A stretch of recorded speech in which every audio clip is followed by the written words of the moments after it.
yang mulia, kami hanya tidak mau tunduk pada kesepakatan itu. Jikapun tunduk, mestilah darah saya, darah kami tebusannya. Jika saudara harus hijrah ke Jogja, hijrah saja. Darah kami akan disiram di sini hingga kalam-kalamnya tegak di tanah yang kami pijak. Ini adalah inti perjuangan kami. Dan kelak di mana kami kalah atau memenangkan pertempuran, kami akan dicap pemberontak. Itu telah jadi soal. Tugas pertama kami adalah tidak tunduk pada kesepakatan Londo. Usai itu, ketika segalanya berakhir, boleh kalian kembali. Bawa saya ke jeruji, ke pulau misteri. Tubuh dan nyawa saya milik Allah. Dengan cara apapun mati saya, hanya kuasanya lah yang menakdirkan.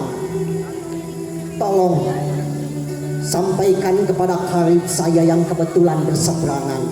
Menolak keras tak jadi soal. Kita tetap bersahabat. Lembah eksekusi sudah waktunya untuk ia tanda tangani. Sekar Maji Marijan Kartosuwiryo namaku. Selasa Kliwon 7 Februari 1905 di Cepu. Sebuah perbatasan antara Blora dan Bojonegoro aku terlahir. Ayahku Kartosuwiryo, seorang menteri yang bertugas dalam penjualan candi. Dan dari sekian anak negeri, aku mengenyam pendidikan modern kolonial Belanda. Soal pergerakan yang ada di Jawa Barat, saya akui semua itu. Tapi jika kami disebut sebagai pemberontak, baiknya dipikir kembali. Bukankah setelah kalian tahu dan menyerahkan segalanya, lalu kalian diusir oleh Londo ke Jogja? Tanah ini sudah yatim piatu statusnya. Kami hanya tidak rela. Kami menginginkan bapak yang tangguh. Kami berjuang sepenuh tenaga mengusir Londo-Londo itu. Kami menang pada kenyataannya. Apakah itu sebuah kesalahan? Di ruangan ini, di hadapan hakim yang mulia dan jaksa penuntut umum, belaan saya sudah jelas tidak akan berarti, tidak akan mengubah vonis yang dijatuhkan kepada saya. Saya terima dengan senang hati. Tapi soal tuduhan yang diberatkan kepada saya, Ikhwal memimpin dan mengatur pemberontakan melawan kekuasaan yang telah berdiri dengan sah, yakni Republik Indonesia, serta memerintahkan melakukan makar pembunuhan terhadap presiden. Baiknya dipikir kembali. Hakim yang mulia, penting bagi saya melakukan pembelaan bahwa semuanya itu tidak benar.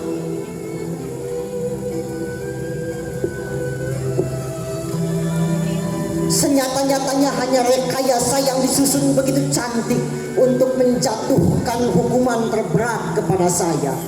Sekalipun ini saya sudah sampaikan, hakim yang mulia tidak akan gentar mengetuk palu, bukan? Bacakanlah segera kitab undang-undang pidana itu. Saya sudah siap mati di jalan ilahi. Negara ini mesti terbebas dari segala rongrongan gerakan separatis dalam dalih apapun.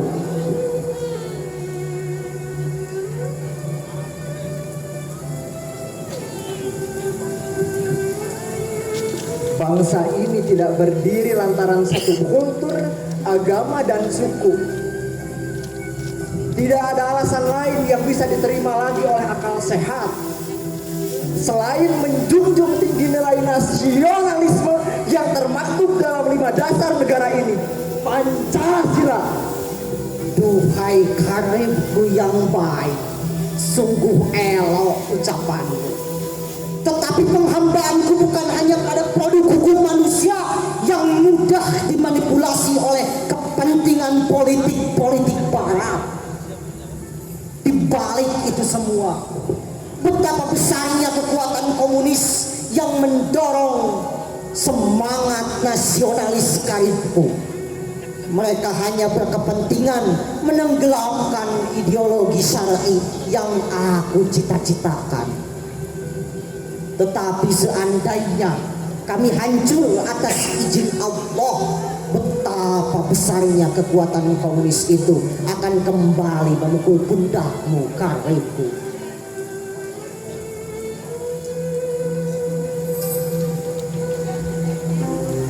Maka aku tentukan jalan hidupku, meski pada akhirnya kita akan bertemu dalam pertempuran penuh darah di antara keyakinanmu dan keyakinanku. Jika kamu masih bersikukuh dengan jalanmu, kita telah memegang nasib sendiri-sendiri. Segala kebijakan dan keputusan telah ada di tanganku.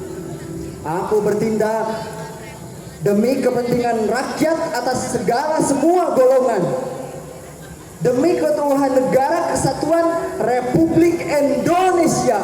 Maka tidak ada tempat sejengkal pun bagi setiap tindakan makar di tanah air ini. Insya Allah, lakukan apa kehendakmu karibku. Soekarno adalah karibku.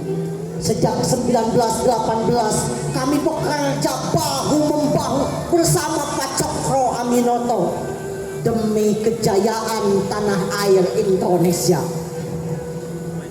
Tahun 1920-an di Bandung, kami tinggal bersama, makan bersama, dan bermimpi bersama-sama. Ketika dia bergerak dengan landasan kebangsaan, aku berjuang semata-mata menurut asas agama Islam.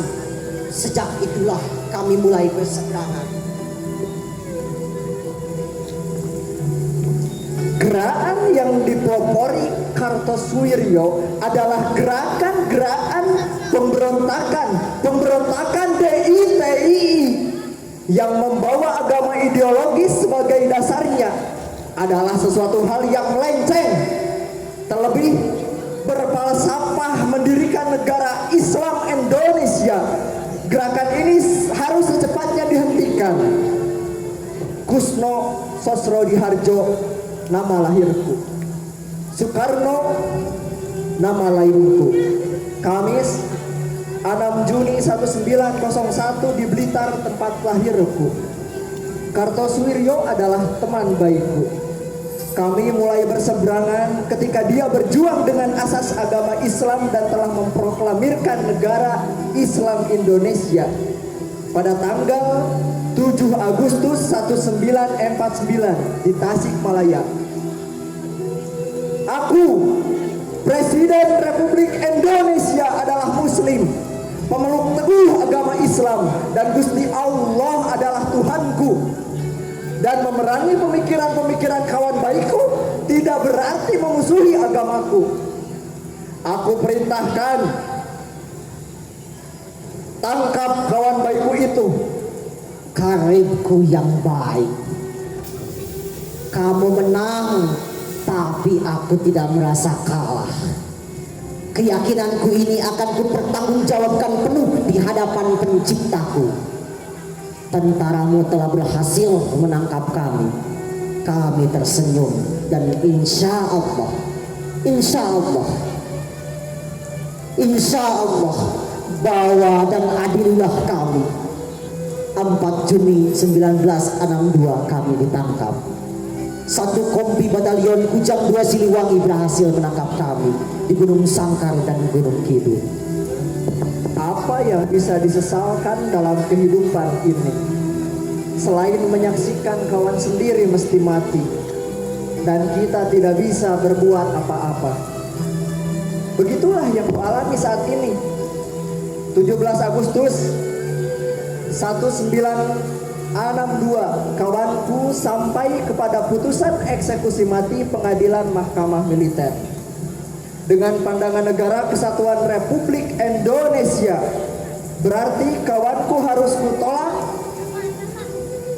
Tidaklah, mesti ia tahu betapa air mata ini berkali-kali jatuh menandatangani tolakan Gracie. Mendatangani hukuman mati bukanlah pekerjaan yang memberiku kesenangan.